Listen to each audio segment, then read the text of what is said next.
Hi, I'm Ted Cook with Really Cheap Floors, and today we're going to continue our series about what's the best floor for your home as we discuss flooring widths. So we will offer 2 1/4, 3 1/4, 4, and 5-inch widths in our solid. In our engineered, we offer 3 1/4, 5, 6, and 7. Most of what we'll see though will be 3 1/4 and 5-inch wood in the engineered. What difference does width make? Well, some people say that wider boards make a room look bigger. Others say that narrow boards make it look busier. Those, you're really getting into opinions. One of the biggest factors we see is value.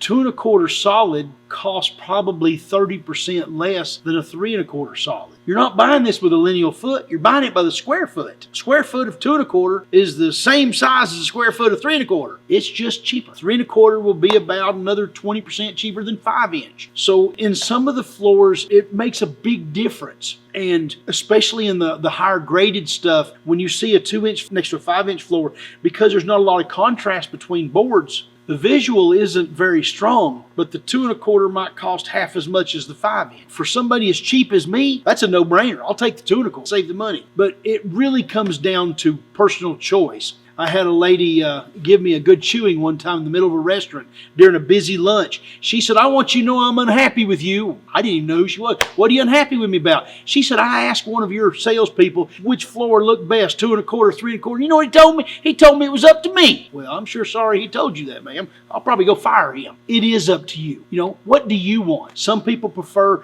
the more formal look of the narrow boards. Others prefer the more rustic appearance of the wider boards. Even though it might be a select grade, wider boards tend to come across as a little more casual or more rustic appearance. Narrow will be more formal. Certainly the grade of the wood and the species will also contribute to that, but today we're talking about difference in widths. If you want to save money, go with the narrow. If you prefer the wide board, do that. Do what makes you happy. If you have any questions or if we can help in any way, please don't hesitate to pick up the phone and give us a call.